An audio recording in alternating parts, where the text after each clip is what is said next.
Hey, what's going on, everybody? Thank you for listening to USB, your home for Tooele County High School sports. At least I hope that it is. Thank you for joining me today. You listen to this says game day. I didn't change the graphic. I'm sorry. This is the Monday recap, but Tuesday. Okay.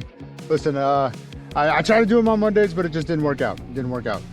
So here we are nonetheless. Hey, that highlight video was sent over to us from someone after our social media advertisement, where we're asking you guys to send us your footage. Okay, we want to highlight you guys as best we can, but we can't make it to everything. Okay, so please feel free to send me your highlights. I don't care what sport, what program.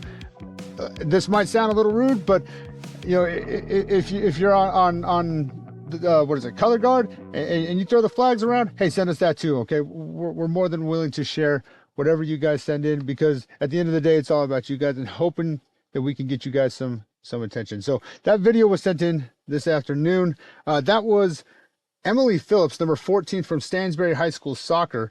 That was the winning PK kick in their 2 overtime shootout that they had yesterday, where Stansbury takes the win over Mountain Crest. And we'll kind of get into that a little bit. But congratulations to that young lady. Thank you to the individual who sent that in. We love to see it again. The player who scored that, number 14, Emily Phillips. So congratulations to that young lady and to her team as well. So again, this is the Monday recap, but Tuesday. Okay. All right. And if you're new to what we do here, if this is the first ever podcast that you're listening to, first of all, thank you for being with us. But let me clarify a few things. Okay.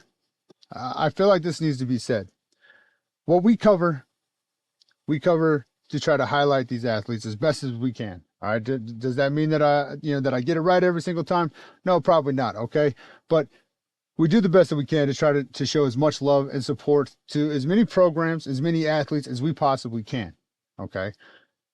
We don't belittle people. All right. I'm not going to get up here and trash a player. We don't belittle the coaches. We don't bring down the programs. At least we try not to imply that that's what we're doing. Do we bring things up? Sure. Absolutely. We bring things up. Okay.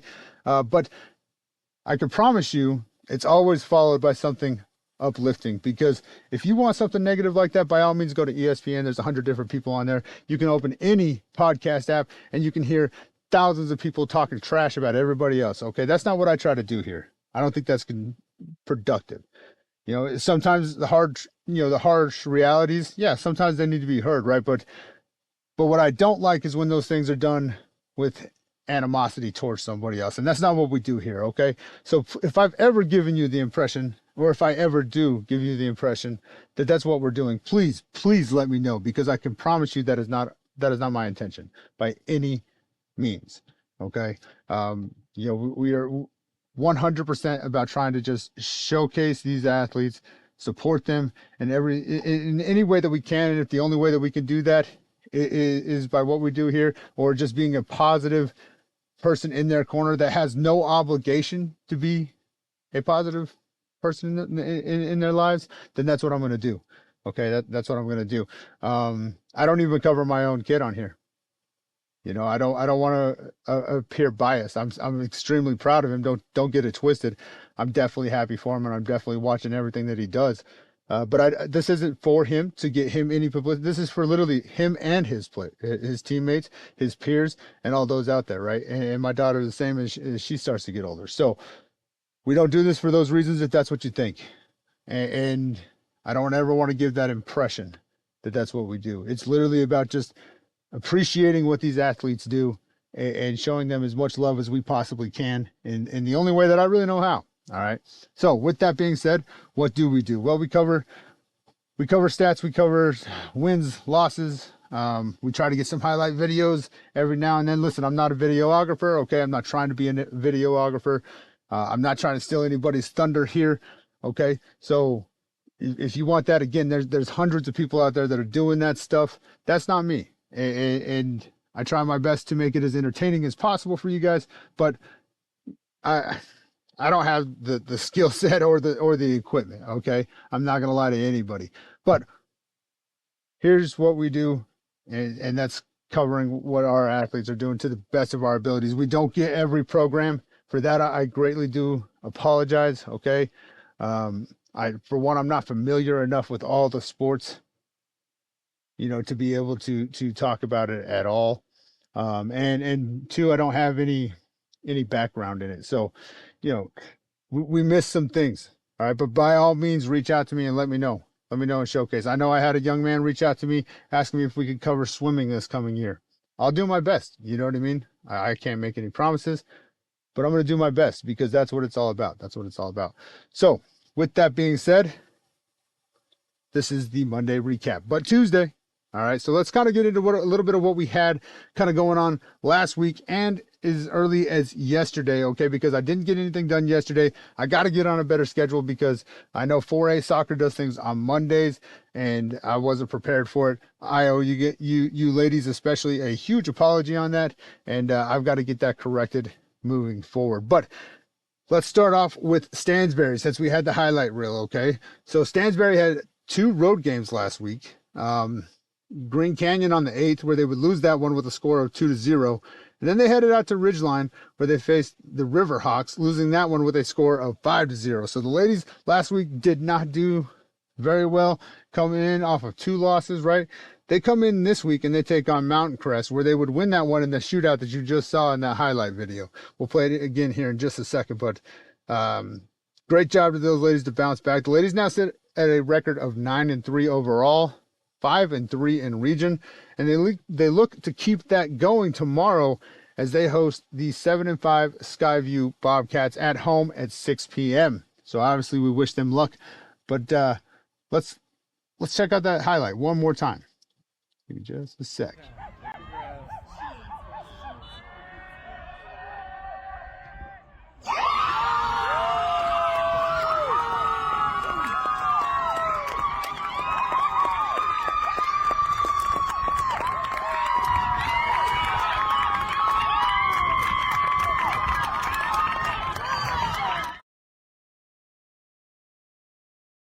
Again, that goal was scored by Emily Phillips, number 14 from Stansbury High School. Congratulations, young lady. I'm sure that was a heck of a moment for you. Way to go get that win for your team and wait for your team to fight and battle and put you guys all in that position. So good job, ladies. Seriously, great job.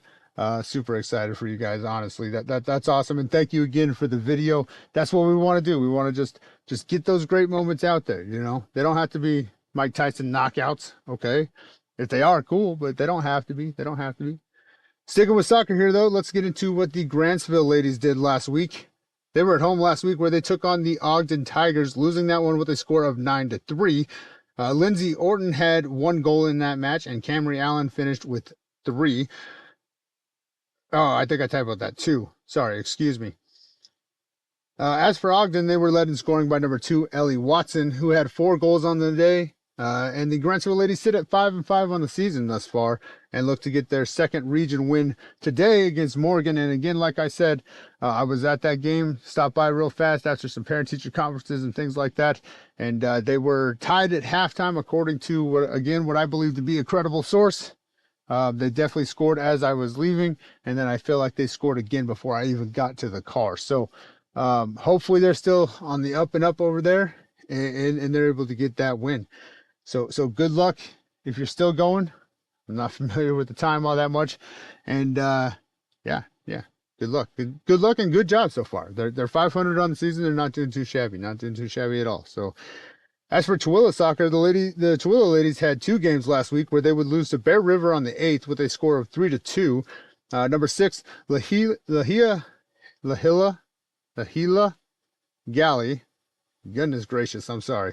And number 13, Isabel Wilcox, would get a goal apiece in that one. On the 10th, they hit the road to take on Green Canyon, where they would get shut out with a score of 8-0. So, yesterday oh man, I need to be better about my notes. A little bit of a tough week. Obviously, the shutout isn't good, but the 3-2 loss, I mean, I don't know which one's probably hurt worse. Is it the shutouts or is it those close ones, right? But nonetheless, last week, pretty rough for the Tooele ladies. And yesterday, the ladies hoped to bounce back, but fell short as they hosted Ridgeline, losing that one 6-1. So the ladies hope to get back on track this Thursday on the road to face Mountain Crest, who just lost to Stansbury. So good luck, Tooele. We wish you nothing but the best. I'm sorry I jumbled up the notes there and the names. I do apologize. Anybody who listens to this knows I butcher names. I'm sorry. As for our Deseret Peak Golden Eagle ladies, they started their week out last week on the road against Mountain Crest, losing that one 8-0. And then on the 10th, they hit the road again to Bear River, where they would lose that match as well with a score of 8-1. Hoping to turn things around, the ladies faced Skyview at home yesterday, but unfortunately fell short in that one as well with a score of 9-0. Now the ladies are still on the hunt for their first win of the season and hope to get it tomorrow on the road where they take on Green Canyon. So best of luck to you ladies. Didn't have any stats to highlight whoever got that goal. So, congratulations to whomever that was. But nonetheless, best of luck to you ladies. Go get that win. We believe in you. Now as for volleyball, the Grantsville ladies last week started out with a big game on the road where they faced the Morgan Trojans, losing with a score of 3-0. On the 11th, they tried to bounce back at home against Layton Christian Academy, but also fell short with a score of 3-1. Now, the 6-9 overall and 0-2 in region Grantsville Cowboys look to improve and snag a region win tonight at 6:30 p.m., where they are set to host Logan. So, good luck to them. Hopefully, they can get back to their winning ways after a tough week last week. The 3-9 Stansbury Stallions would equally struggle last week as they started their week off at home against Green Canyon, losing that one 3-0. On the 11th, the ladies had an inter-county matchup against Deseret Peak, where they would ultimately lose that one 3-2. The ladies look to turn it around tonight and pick up their first regional win of the season as they hit the road to take on Bear River at 6:30 p.m. So those games are set to kick off here in about an hour. So best of luck to everybody. Safe travels, obviously coming home, and good luck. Now, Deseret Peak would split the week last week, starting out on the road against Mountain Crest, where they would lose 3-0, but bouncing back on the 11th against the Stansbury Stallions in a 3-2 victory. Number 33, Olivia Stump, and number 25, all right, bear with me, Peyton Nifo Tomalupe. Hopefully I'm close. I'm sorry. Number 25, nonetheless, Peyton, would finish the night with 19 kills apiece. Number 23, Camara Sacra, a junior. She had 4 aces on the night. And sophomore, number 3, Amelia Cannon, had 3 as well as 34 assists on the night. Now, junior number 5, Grayson Bybee, she finished the night with 9 total blocks. And sophomore number 29, Oakland Hinckley, would finish with 7 blocks. The Golden Eagles look to keep that momentum going into tonight's matchup, where they will host the Tooele Buffaloes for another inter-county matchup at 6:30 p.m. Good luck. That's bound to be a high atmosphere game. I'm sure it's going to be a lot of fun. So good luck to them. Congratulations on winning their match against Stansbury. And they look to tie. I think it's a tie. I'll have to double check a little bit later, but I'm pretty sure it's a tie. They look to tie the Grantsville Cowboys volleyball team for inter-county rivalry games. So good luck, ladies. Nonetheless, somebody's got to win, but go kick butt. That's going to be an awesome game. So again, with Tooele, the ladies started their week out last week on the road against Skyview, losing that one 3-1, and would follow up at home on the 11th, hosting Mountain Crest, losing that match 3-0.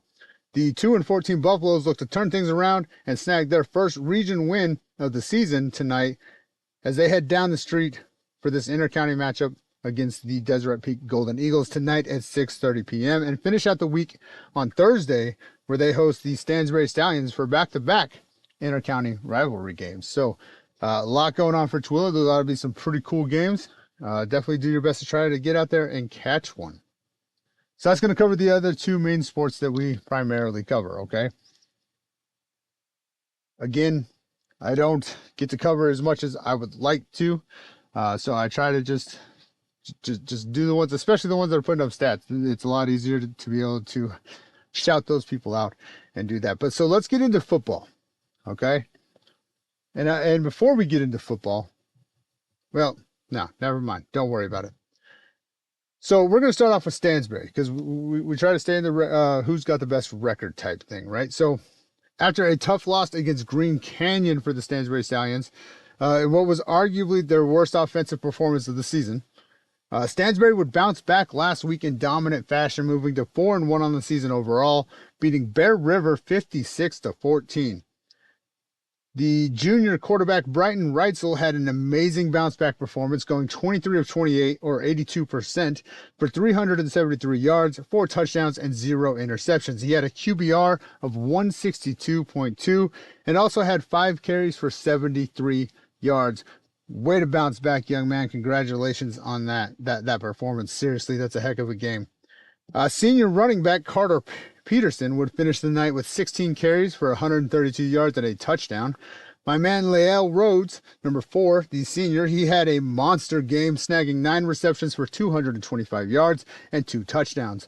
Number 5, Lincoln Reitzel, had 1 touchdown to go along with his 5 receptions for 56 yards. Sophomore Ryder Meyer had 2 receptions for 30 yards and a touchdown as well. Wyatt Oliver and Cole Tincher and Lucas Norman would lead the team in total tackles with 4 tackles apiece. Tincher also snagged 2 tackles for loss as well. Overall, the Stallions would have 8 tackles for loss on the night. Senior Carter Cashmore would snag an interception for his defense. And Ethan Clegg, the senior, the kicker for the Stallions, he would go 6 for 7 on PATs. The Stansbury defense held Bear River to 244 yards of total offense and made things difficult for quarterback Corver Riley. He was 38% on the night, going 8 of 12 for 152 yards, 1 touchdown, and 1 interception. So that defense definitely made things rough for that young man. Riley was also the only player to get anything going on the rushing attack, finishing with 72 yards of his team's 92 rushing yards and accounting for the team's only rushing touchdown. So, congratulations to Stansbury on a great dominant bounce back win. And the Stallions look to keep that offense humming as they hit the road this week to take on the 3-2 Mountain Crest Mustangs this Friday. So good luck to them, safe travels, and go repeat that performance because you guys, statistically, it looks like you guys did really, really well. That was the only game that I didn't have the time to get back and watch. I watched, obviously I was at the Grantsville one and I watched the other 2 back, but I ran out of time trying to watch that one. So thankfully they had stats up, so we at least knew that they had a heck of a game.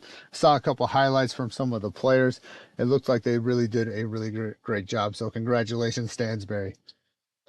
As for Grantsville would lose a close one last week in double overtime out on the road against the Juab Wasps, on Friday, with a final score of 36-35. Soul crushing, man. That's a tough way to lose. It was a really good game though. It had its mistakes. It had its moments, right? But overall, I think it was a good game personally. Van Vliet played a very clean game with efficient passing and utilizing his legs to help his team out. Rigdon Murdoch helped his team out with some good runs and kept them alive with a touchdown run during OT, giving him 2 on the night, I believe. Number 32, Brigham Mortson. Hey, listen, that young man, he made some great defensive plays, and he continues to improve week after week for a young athlete. So we wanted to make sure that we shouted him out because he did a lot of good things in that game, in my opinion. Receiver Jordan Fossen made some big plays with his run after catch skills, as well as a great snag down the middle. Ty Holm made the most of his targets in critical moments and held on through contact to keep his team alive. Easton Hammond got a sack on the night for his defense as well. Juab's passing attack was very efficient. In my opinion, it was very efficient. His quarterback Price Armstrong was 29 of 46 for 380 yards and 3 touchdowns. Receiver Peyton Myers for Juab, he had 9 receptions for 151 yards and 2 touchdowns. And Jaden Heap had 9 receptions for 125 yards. Our Juab player to watch, number 55, however, Wyatt Downard, who came into this game leading his team in sacks with 9 on the season so far, was held to 0 sacks on the night thanks to the great play from the offensive line of the Cowboys. At least that's what was listed, was 0. So I don't remember seeing any, but that doesn't mean it didn't happen. But still, statistically, his own team still said that there was no sacks on the night. So great job to that offensive line for Grantsville. They did a really good job taking care of their quarterback, Van Vliet. Really good job. Really good job. So, and again, according to the stats posted by Juab, Van Vliet was not sacked a single time in that game. They did have a few tackles for loss, but no sacks listed on Van Vliet. So good job to that line, seriously. Ultimately, it came down to a 2-point conversion to end the OT battle, as both teams' kickers struggled to hit the game-winning field goals, which gave each team a couple extra opportunities. And it just, hey, they got in the end zone, and then they went for 2, and they got it. And that's what put them over. So despite this loss, though, this was 2 games back-to-back for the Grantsville Cowboys offense in particular, where I feel like they played very well, which is the first time that has happened all season. You know, so far this season, they've had a good game or a bad game followed by a good game, followed by a bad game, followed by a good game. So 2 games in a row, in my opinion, that the Grantsville offense played very well, and that's promising to see, especially as they head into their region competition. So the Cowboys look to make that 3 weeks in a row as they host the 0-4 Ben Lomond Scots at home this Friday and hope to improve to 3-3 on the season. So good luck to them. Again, great job. That's a tough way to lose for sure. But I think they played pretty well personally. And you know, hey, things happen. So congratulations to them. Now, Tooele, they hosted Utah-ranked number 6 Ridgeline Riverhawks, who are undefeated coming into this one on Friday, where they would lose that one 71-0 at home. The defensive pressure from the Riverhawks caused absolute problems for the Buffaloes. As per posted stats, the Buffaloes only managed to put up 20 yards of total offense. Senior Caden Schutz, was able to snag an interception early on in that one. And junior Kami Vianuku led the defense with 9 total tackles. But that was pretty much all they really had to kind of highlight. It was definitely a rough game for the Buffaloes out there. You know, the Riverhawks recorded 15 tackles for loss overall and sacked Gus Pater, the quarterback for Tooele, 6 times on the night. The Riverhawks rushed for a total of 192 yards and 6 touchdowns to go along with an efficient passing attack by quarterback Nate Daly, who was 13 of 15 for 259 yards, 3 touchdowns, and that 1 interception. So not a lot to really try to hype up there. That was a tough game for the Buffaloes against a very good team. Short memory on that one, I think. But the Buffaloes look to have that short memory as they look to bounce back against the 1-4 Bear River Bears this week on the road. So good luck to them. Hopefully they can put that game behind them, take the lessons learned from it, and go out there and apply it because they've got a ton of great players, and we believe in you guys. So bounce back, get out there and get into a better rhythm this week as you guys hit the road against Bear River. So good luck and safe travels, seriously. Now, Deseret Peak had an equal experience on the road Friday against Green Canyon, the Wolves, where they would lose that one 73-0. Deseret Peak quarterback Carter Stroyak went 5 of 15 for 24 yards and an interception in that game and was sacked 7 times according to available stats. The ground attack for the Golden Eagles was dismantled as they went for negative 30 yards according to stats. Now, the Wolves quarterback Ethan Monk was 11 of 13, 211 yards, and 6 touchdowns on the night. The Wolves' ground game accounted for 201 yards and 3 touchdowns, led by number 34, Sam Selman, with 103 yards on the night. The Golden Eagles' defense, however, would tally 3 total tackles for loss and led in total tackles by number 5, Cruz Anderson, who had 8 total tackles on the night. Number 30, Royce Decker, would collect 1 sack on the night for his defense. So good job to that young man. Now the Golden Eagles will have another tough matchup this week as they try to have a short memory as well, but they're hitting the road to take on the 5-0 Ridgeline Riverhawks. So another tough one in the books for Deseret Peak, but an opportunity to showcase and do something amazing. And that's what we're hoping for. So With that, I need to clarify something. We are all aware that Deseret Peak doesn't have seniors. We are all aware that they are facing an uphill battle in the sense that they're a brand new program, brand new staff. They're still trying to figure a lot of things out. We give complete recognition to that. We understand that. That is a huge task to overcome. However, here's what I would say. Is there benefit to the seniors? Sure, absolutely. There's a benefit to that, right? But is it impossible to overcome? No, I don't think so. If you look at our county right now, in our 4 schools that we cover, every quarterback is a junior. A lot of our leading stat holders are also juniors. Every team in this county has a relatively new staff. There might be a few carryovers, but for the most part, they're all dealing with staff changes. So the biggest thing kind of going against Deseret Peak, in my opinion, is the lack of time together, right? They don't have the camaraderie and the cohesion that a lot of these other teams might have. Okay, so I'm not going to lean on the lack of seniors as a continued crutch. Okay, is that just, I will never say that these players aren't trying their hearts out, because I know that they are. I will never say that they're not giving it their all, because I know that they are. I'm not going to attack the coaches, because I know that they're doing the best that they can and they're working on things too. Okay, but it's irresponsible, in my opinion, to not state it how it is, right? Like, that's a tough loss. They got beat down. And the concerning part, in my opinion, was that when the backups came in, they still kind of struggled. And that concerns me just a little bit. That does nothing to do with the faith that I have in their program, the faith that I have in them as a team. Okay, that's just a concerning factor that I kind of saw.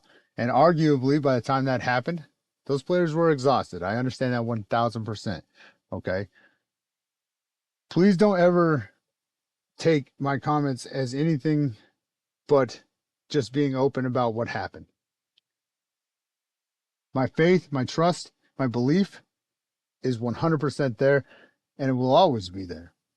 So please don't take it otherwise. And if you do, please reach out to me, because that is never my intent. Do we call things how we see them? Yes. 73-0, that's a tough loss. I'm sorry. It is what it is, but it's not something to dwell on. We're not going to bounce back to this in 2 weeks and continue to talk about it, okay? But to ignore it and then try to blame it on something that we all know is a problem. I don't even want to say a problem, a factor. The point is that you keep fighting, right? You keep fighting regardless. You don't just back down because you don't have these things. You don't just go out there and accept defeat because you don't have these things, praying and that some miracle stork's going to drop off a bunch of seniors for you. It's just not going to happen, right? So you have 2 options. You can either accept it as what it is and go out there and keep doing what I know that they're doing, fighting, grinding, digging harder, trying their best to get better, wanting that success, right? Or you can dwell on it. And that's not just for the players. So that's where I come from, when I say these things. But I do have faith in that. I've seen some good things. Luckily, I was able to catch a game already this season and actually see it firsthand. I truly feel like there's a lot of things for Deseret Peak in particular that are right there. They're right there. Some timing issues a little bit, right? But it's right there. It's right there. And when they get a hold of it, it's going to be great. You can see it. You can see it. I 100% have faith in them. 100%. But I'm not going to ignore the fact that that's a tough way to lose. That is a tough way to lose. And all I know is be upset about it, dig deep, and go fight even harder. That's all I know. And so that's what I try to encourage these players to do. And I understand how that can sometimes be maybe taken out of context. But I promise you, I have nothing but faith in these guys, and I'm just as hopeful for them as I am for Grantsville, as I am for Stansbury and Tooele. 100%. That's not going to change. I want the best for every single player in this county. I want the best for every single program in this county. I believe in those guys. I really do. I know a couple of the coaches, and I feel like they've got a really good group of people, and it's just got to get figured out. There's a few things to hash out still, so that part is what it is. I feel the same way about Tooele. I know a couple of those coaches, and I have faith in them. I have trust in them, and so it'll come. But that doesn't mean we can just pretend like this stuff isn't happening, right? And that's all. That's all we get to. That's all we're trying to do here. Is just, hey, this happened. It is what it is.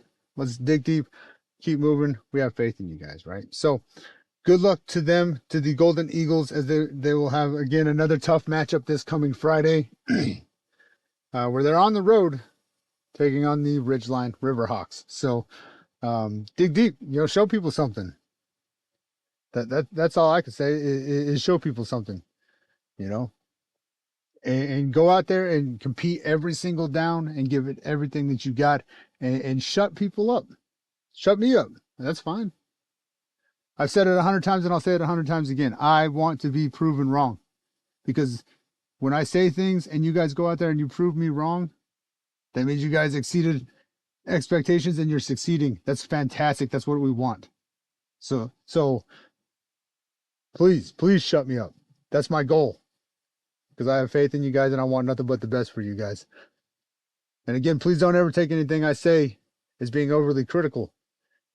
I hope the young man doesn't mind, but I'm going to use him as an example. Grantsville's quarterback, Dallin Van Vliet. I've been extremely critical of that young man since we started doing this. But I've also been extremely praising, right? When he has a bad game, I don't hesitate to say it. But I have the utmost faith in that young man. I have the utmost faith in him.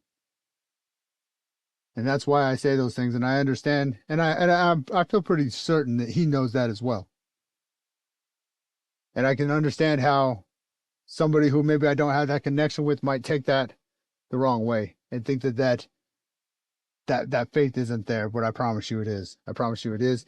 And the good news for Deseret Peak, and maybe it's good news, I don't really know, but we did have athletes transfer schools to specifically play at Deseret Peak, and a lot of those guys will be able to play this coming week. Now, will they be used? Are they that big of a factor? I don't know, but they could be, right?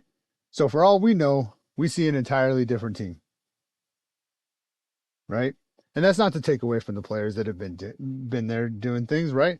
I'm not saying that at all. What I'm saying is you add more weapons to anything, it helps you out. And I don't know if they got that, because I'm not sure how many they might be waiting on, or how entrenched into the program those players are. I don't know those things.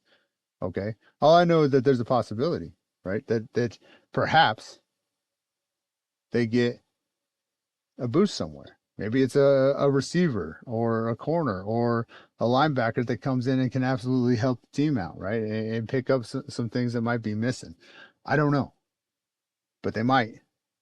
And so we're hopeful. We're definitely hopeful. So best of luck to them. Safe travels on the road. Seriously, short memory on these losses for Deseret Peak and Tooele, especially. Short memory, guys. Short memory. Tough game. Those ones, that's rough. But just know that we support you. And those people that don't, the ones that just want to say things to get their 2 seconds of fame, don't worry about them. Don't worry about them. I promise you, the legitimate ones will continue to support you. And those are the ones you want in your corner anyways. So good luck. Seriously, that'll wrap up our Monday recap. Ladies and gentlemen, thank you for being with us on the Monday recap, but Tuesday. Okay, I greatly appreciate it. Again, sorry for not getting that out there earlier. Good luck to our volleyball teams tonight. Hopefully you guys are able to catch the inter-county rivalry game. I unfortunately will be at basketball practice, but nonetheless, hopefully you guys can get out there and catch that. Seriously, good luck. Obviously, somebody's got to win the inter-county rivalry game, but we hope that it's a great game, a great atmosphere. So, as always, guys, please take care of yourselves. Please take care of each other. And until next time, I'll see you at the games.